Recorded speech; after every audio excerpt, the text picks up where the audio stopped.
Srila Prabhupada said on management. Prabhupada advised that those who are leaders in ISKCON have to know how to bend men without breaking them or making them angry. After all, he said, it is all voluntary service. George Harrison once said, in the future, ISKCON will be so large, it will require executive management.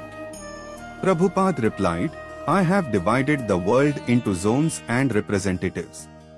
As long as they keep to the spiritual principles, Krishna will help them. A disciple with managerial responsibility approached Prabhupada and expressed a desire to leave India. Prabhupada asked him to stay on, but the devotee was determined to leave, and ultimately Prabhupada conceded. But at one point Prabhupada said, you can renounce management, but I cannot. I have to stay and manage. Once, on a visit to Boston, Srila Prabhupada had a meeting with his ISKCON press workers. Satswarup complained to Prabhupada that he had so many duties in the temple that he was distracted in trying to do all of them at the same time do press work too. Prabhupada said, real management means to delegate it to others. You have so many responsible devotees there, so you can delegate it to them.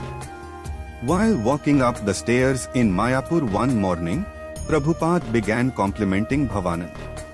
You are a good manager because you keep things clean. If you can keep everything clean, then you are a good manager. That's all there is to it. As they walked up the stairs, Prabhupada could see that everything was shiny and clean, the walls, the pictures on the walls, the marble floors, everything was clean. But when they went to the roof, Srila Prabhupada found a scrap of paper and dust in a corner, and he began to criticize everyone for neglect. Once in India, Prabhupada was joined in his room by his senior disciples Bhagavan, Brahmanand and Giriraj. In Calcutta, when Abhiram Das was the temple president, he went one day to tell Srila Prabhupada that he was having difficulty with his marriage. Prabhupada asked him what was the difficult.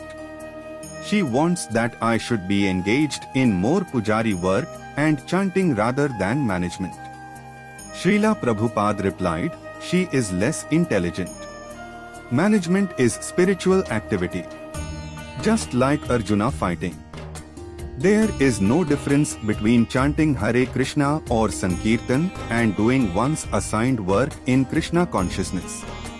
Sometimes we have to do so much managerial or office work, but Lord Chaitanya promises us that because in Kali Yuga this is required for carrying out the preaching mission. He gives assurance that we will not become entangled by such work. When the work has to be done, do it first, then chant. But you must fulfill at least 16 rounds daily. So, if necessary, sleep less, but you have to finish your minimum number of rounds. Srila Prabhupada ki jai. Hare Krishna, Krishna Krishna, Hare Hare, Hare Rama, Hare Rama.